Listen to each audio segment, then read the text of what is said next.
Kim, enfin! Enfin. L'année passée, au mois d'août, tu te battais contre Soledad Vargas. On annonçait après que tu allais probablement avoir une chance de championnat du monde d'ici la fin de l'année 2021. Et là, il y a des péripéties l'une après l'autre qui sont arrivées, infinies. J'ai même cru que ça aurait jamais lieu. Ça a lieu. Là, comment tu te sens? Je me sens bien. Je me sens, tu sais, après le speech de Daniel, c'est juste incroyable. Notre camp d'entraînement a été incroyable.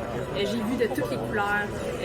Ça a été dur, ça n'a pas été facile. J'ai eu des partenaires d'entraînement, Céleste Baillargeon, Erika Barca, Mathilde Baraillé, qui sont vraiment des filles qui sont très, très C'est toutes des filles tough, là. Des filles tough qui m'ont mis de la pression, qui se sont promenées, qui m'ont slugué des coups. Ils ont toutes fait.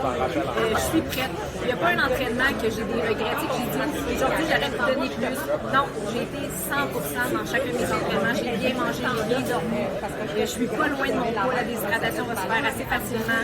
Donc, Gomez, j'espère qu'elle s'attend à quelque chose parce que ça va être la meilleure adversaire qu'elle aura jamais eu en avant d'elle. Tu as mentionné un petit peu plus tôt cette semaine, ou en entrevue, j'ai lu ça en tout cas, que la COVID t'avait vraiment rentré dedans. Puis à un certain moment, quand tu as repris l'entraînement, tu disais, mon Dieu, mais je serai jamais capable ou ça va être vraiment difficile de me rendre à ce combat-là.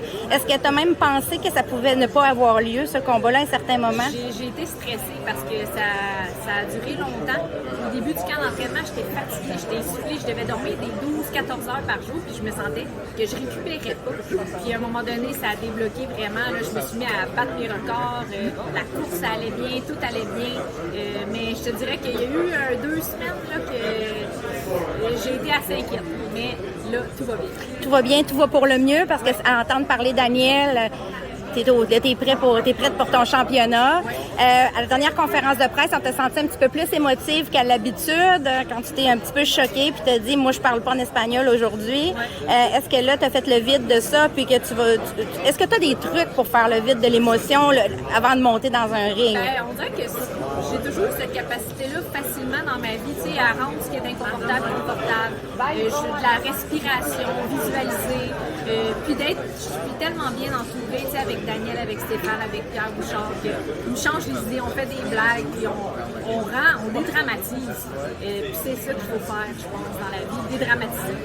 J'ai demandé à Yesenia quelques minutes avant, elle avait sa ceinture sur l'épaule, j'ai dit, tu ramènes ça au Mexique? Elle m'a dit, oh oui, c'est ma ceinture, j'ai rushé pour l'avoir, je la ramène.